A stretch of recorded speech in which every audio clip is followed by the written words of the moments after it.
출애굽기 19장부터 보면 언약을 체결하는 장면들이 나오고 있습니다.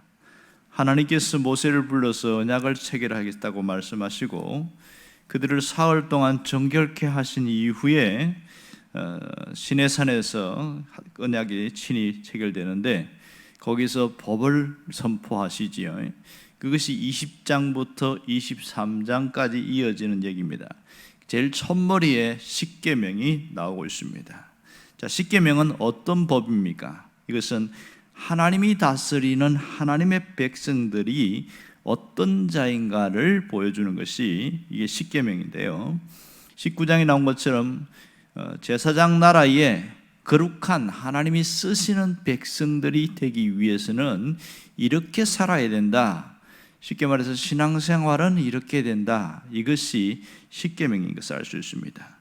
이 십계명에서 먼저 선포하고 있는 게 뭐냐면 제1계명을 말씀하기 이전에 하나님과 백성들과의 관계를 먼저 이야기를 하고 있습니다. 그것이 2절 말씀입니다. 여기 보면 나는 너를 애굽 땅 종되었던 집에서 인도하여 낸 하나님 여호와니라 명확하게 이야기를 하고 있지요. 이 백성들이 어떻게 존재하게 되었는가? 그들이 애굽에서 나올 수 없는 그 상황에서 어떻게 됐는가? 그들이 스스로 자력으로 반역을 행해서 탈출한 것이 아니라 전적으로 하나님이 이끌어내었다. 그 얘기를 하고 있거든요. 그래서 이들은 하나님께서 이끌어낸 특별한 백성들이다. 이 얘기를 하고 있습니다. 이렇게 하나님께서 먼저 신분에 대한 관계에 대한 것을 선언하시는 이유가 무엇일까요? 그것은 하나님의 소유된 자라는 것에 대한 자기 선언입니다. 그러니까 이 이스라엘 백성들은 하나님이 특별하게 여기신다, 하나님이 소중하게 여기신다는 것을 말씀하면서 이들은 하나님의 소유된 백성이다, 이것을 강조하고 있는 것이지요.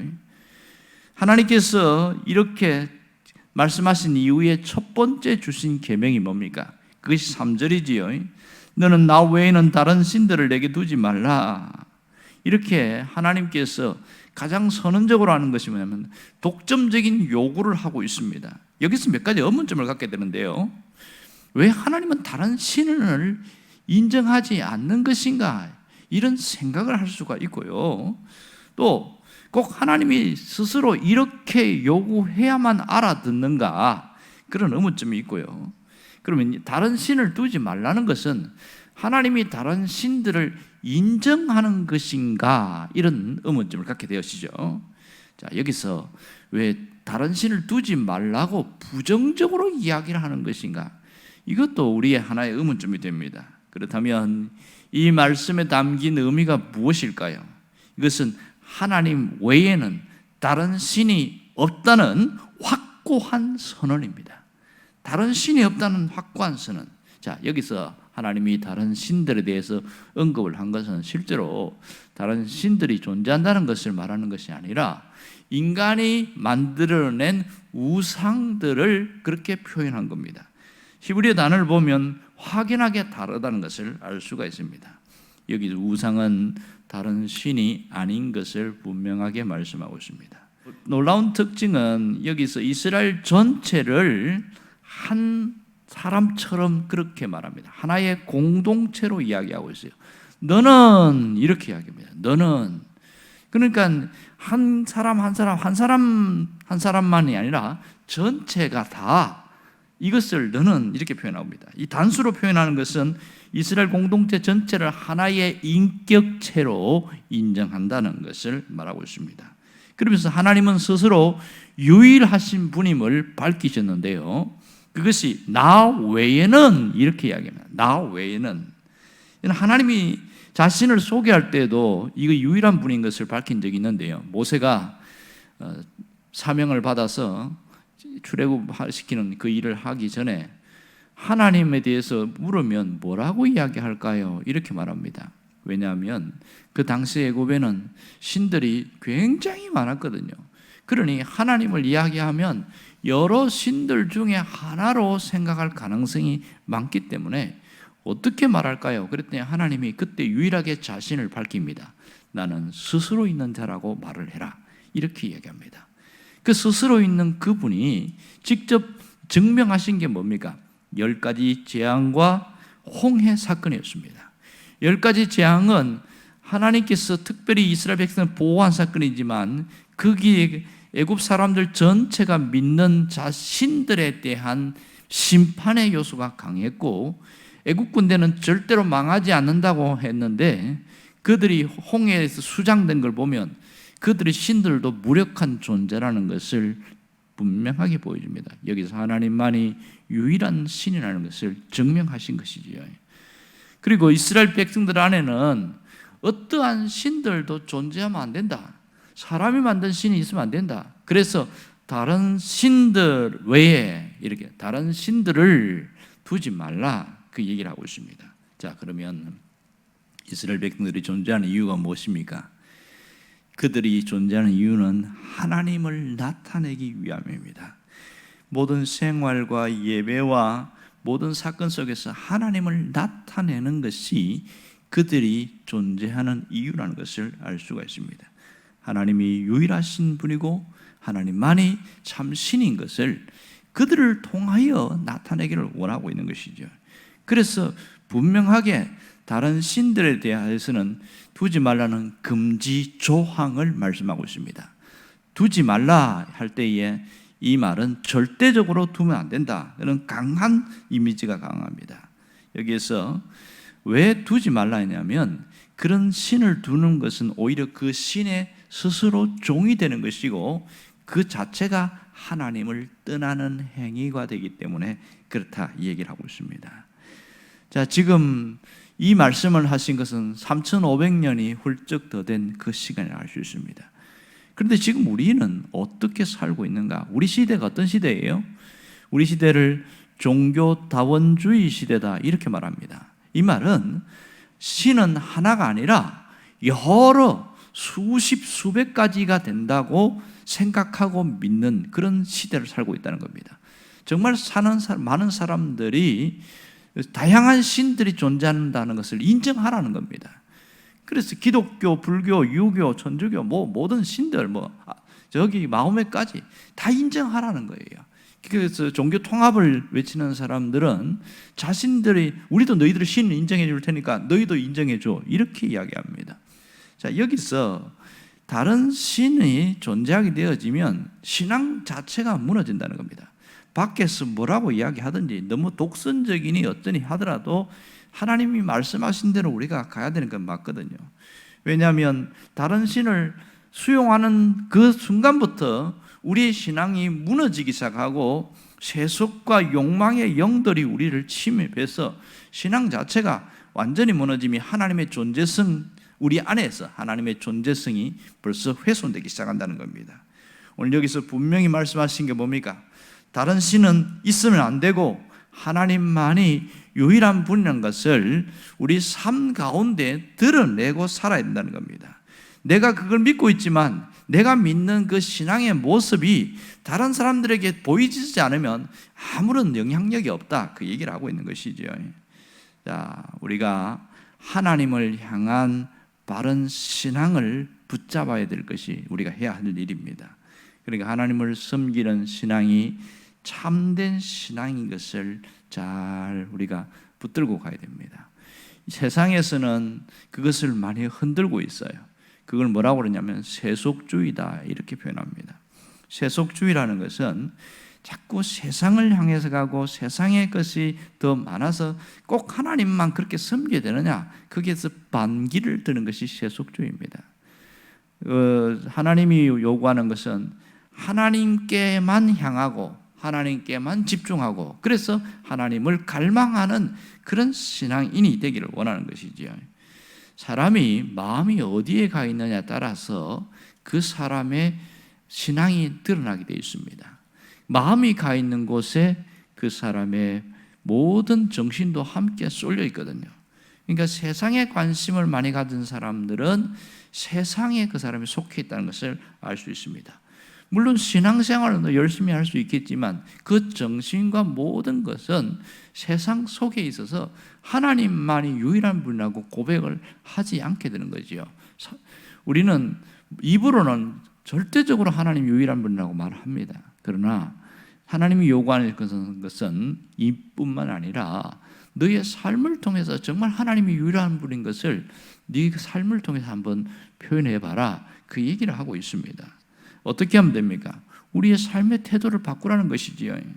그러니까 세상을 가까이 하지 말고 하나님을 가까이 하라, 이런 뜻이 되겠습니다. 여러분, 이 십계명을 쭉 읽다 보면 놀라운 특징을 보게 되는데 두 가지입니다. 하지 말라는 것과 하라는 것, 이 두 가지로 나타나고 있는데 하지 말라는 부정형이 훨씬 많아요. 하라고 하는 것은 딱 두 가지밖에 없습니다. 안식일을 기억해서 지켜라, 이거 하고 부모를 공경하라, 이것만 긍정형으로 되어 있고 나머지는 다 부정형이에요. 1계명, 2계명, 3계명 전부 다 그 다음에 뭐 살인하지 말라부터 시작해서 다 부정적으로 되어 있어요. 왜 하지 말라고 할까? 긍정적으로 표현하지 않고 부정적으로 표현하는 이유가 무엇일까요? 이것은 우리 인간이 갖고 있는 타락한 본성을 하나님이 너무 잘 아시기 때문에 긍정적으로 이야기하면 안 지킨다는 거예요. 그래서 중요한 것은 오히려 부정적으로 이야기를 해서 우리 본성에 경종을 울리는 것, 다시 말해서 잠들어 있는 양심을 깨워서 찔리게 하려는 것이 강하다는 겁니다. 만일 이 말씀을 하나님을 섬기되 다른 신을 두지 말라고 하지 않고 하나님만 섬기라 그러면 다른 신을 섬기면서 나는 하나님만 섬깁니다, 이렇게 할 말이 없는 거예요. 살인하지 말라고 이렇게 성경에 나오는데 이것을 이웃을 사랑하라 이렇게 말하면 오히려 다른 사람을 보복하면서도 나는 사랑하기 때문에 하는 일입니다, 이래 버리면 할 말이 없는 거예요. 그래서 명확하게 아주 간단 명료하게 살인하지 말라 명쾌하게 이야기를 하는 거예요. 제1계명도 마찬가지입니다. 다른 신 두면 절대로 안 된다, 그렇게 부정형으로 이야기를 해야 정신을 바짝 차린다는 겁니다. 근데 사람들은 신앙 양심이 잠들어 버리면 고장이 나서 그 양심이 작동하지 않는 경우가 굉장히 많습니다. 이렇게 강하게 이야기를 해야 이런 잘못을 할 때마다 짧게라도 찔리라고 그렇게 이야기를 하고 있는 것이지요. 제1계명은 우리 안에 내면 안에서 싸우는 내적 싸움인 것을 잘 알아야 합니다. 여기서 보면 오늘 다른 신을 두지 않는 그것이 내 인생의 운명, 내일의 운명을 좌우합니다. 우리는 외적으로 하나님을 외에 다른 신을 두지 않으려고 하고 그렇게 또 않는다고 생각하고 살아갑니다. 이렇게 말하는 것은 이것을 긍정적으로 갖고 와야 돼. 어떻게? 이 말은 하나님을 가까이 하되 더 가까이 하라는 그런 강한 부정의 의미가 담겨 있다는 것을 알아야 합니다. 이게 굉장한 특징이죠. 하나님은 어떤 분이시냐? 우리를 복되게 하시는 분이십니다. 그래서 내게 주신 자유를 뺏어가시는 분이 아니라 오히려 우리를 자유케 하시는 분이라는 것을 알아야 됩니다. 다른 신을 둔다는 것은 그 신의 종이 된다는 겁니다. 우리가 세상에 살아가면서 많은 것에 끌려가고 쏠려갑니다. 내 정신이 뺏기고 내 마음이 뺏기고 그렇게 하는 순간 그것의 종이 된다는 것을 인식하지 못하고 있습니다. 내가 거기에 좋아하기 때문에 모든 것을 쏟아붓고 거기에 얽매여 있고 사로잡혀 있고 이게 중독이라는 거예요. 그만큼 내가 좋아하는 것에 쏠려가는데 하나님을 더 가까이 하기보다는 다른 것을 더 가까이 하는 것, 이것에 대한 경종을 울리는 겁니다. 우리는 외적으로 다른 신을 섬기지 않습니다. 그러면서 나는 제1계명은 잘 지킨다 이렇게 생각하고 살아갑니다. 그런데 실상 내가 살아가면서는 내가 좋아하는 것에 더 마음이 쏠리고 더 치우칠 경우가 가끔 있습니다. 그런 것에 대해서 하나님이 말씀하시는 거예요. 왜 이 말씀을 강조할까요? 하나님은 우리를 구원한 것은 우리를 자유케 하기 위해서입니다. 죄에서 자유하게 해서 자유한 자로 살아가게 하기 위함인데 거기서 빠져나오지 못하면 그 욕망에 끌려서 이제는 자유를 다시 잃어버리는 거예요. 하나님이 자유를 주셨는데 스스로 구속된 자로 살아가는 그런 모습을 하나님이 끊어지게 하기 위해서입니다. 결국은 우리가 이걸 안다면 어떤 자세로 어떤 결심을 하고 살아야 하느냐, 이제는 죽을 때까지 하나님만 사랑하겠다고 결심할 수 있어야 됩니다. 하나님을 진심으로 사랑하고 하나님을 뜨겁게 사랑하겠다는 그런 결단이 필요합니다. 하나님은 아무리 사랑해도 죄가 되지 않습니다. 하나님은 더 가까이 해도 이상하지 않습니다. 세상에 있는 사람들은 가까이 하나님을 더 잘 섬기면 광신자다 이렇게 이야기합니다. 그러나 그건 거짓말이에요. 진짜 하나님을 더 가까이 하는 사람은 오히려 더 정상적이 되고 정신도 맑아지고 오히려 더 자유롭게 살아갑니다. 근데 광신자라는 건 뭐냐면 자기 정욕을 위해서 그렇게 믿는 것이 광신자가 되지, 정상적인 사람은 절대로 그렇지 않습니다. 오히려 더 수준 높아지고 더 경건해지고 사람들에게 존중을 받는 그런 존재로 하나님이 세워나갑니다. 이게 하나님을 더 사랑하고 죽도록 사랑하고 더 가까이 하고 미친 듯이 하나님께만 몰입한 사람들에게 주신 놀라운 축복이라고 할 수 있겠지요. 여러분, 하나님을 사랑하게 될 때 우리 안에 모든 속박이 끊어지고 진정한 자유한 자로 살아가게 된다는 것을 잊지 말아야 됩니다. 제1계명에서 강조하고 있는 것이 무엇입니까? 하나님을 사랑하되 더 뜨겁게 사랑하고 하나님을 가까이 하는 자로 살아가라. 이것이 우리에게 주신 계명인 것을 잊지 않기를 주의 이름으로 축원합니다. 기도하겠습니다.